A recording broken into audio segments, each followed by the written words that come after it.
heat. A Carnot engine operating between 775 Kelvin and 305 Kelvin produce 54 kilojoules of work. Determine heat added entropy during heat rejection and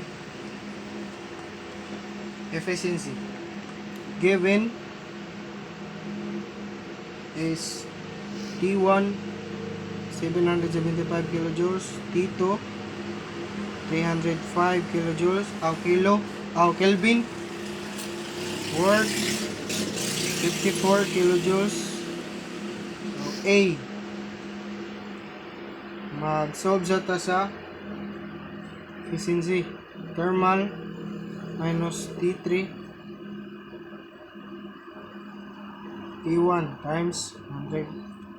So, ato i-substitute 775 Kelvin minus 305 Kelvin over 775 Kelvin times 100. So, input na to sa calcu. 775 minus 305 over 775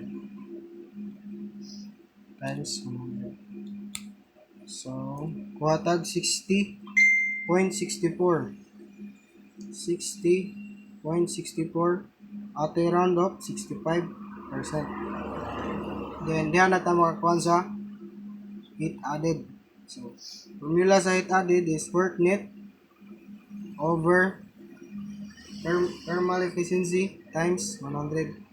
So, work net na to kay 54 kilojoules over efficiency is 60.65 times 100. So, ato lang input, calculate. 54 over 60.65 times 100. Total QE na to or heat added 89.04%. So, sa B na ta ang entropy. So, kuhaan dyan na to ang QR, QA minus work net, 89.04 minus 54 kilojoules. Input na to, 89.04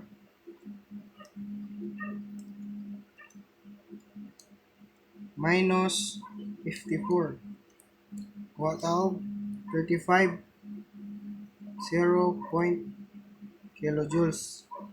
Yan na mga konsa entropy. So, ang 3 to 4 process. So, QR, ang formula is QR over T3. So, QR na to is 35.0 kilojoules over T3 na to kay 305.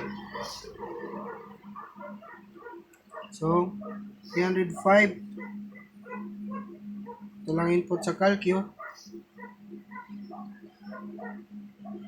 35.04 over 305. Kuha tawag 0. Entropy na to is 0.115. Kaya atong round off kilojoules per Kelvin. So, ang E na to is kuha na to. So, 60.65%.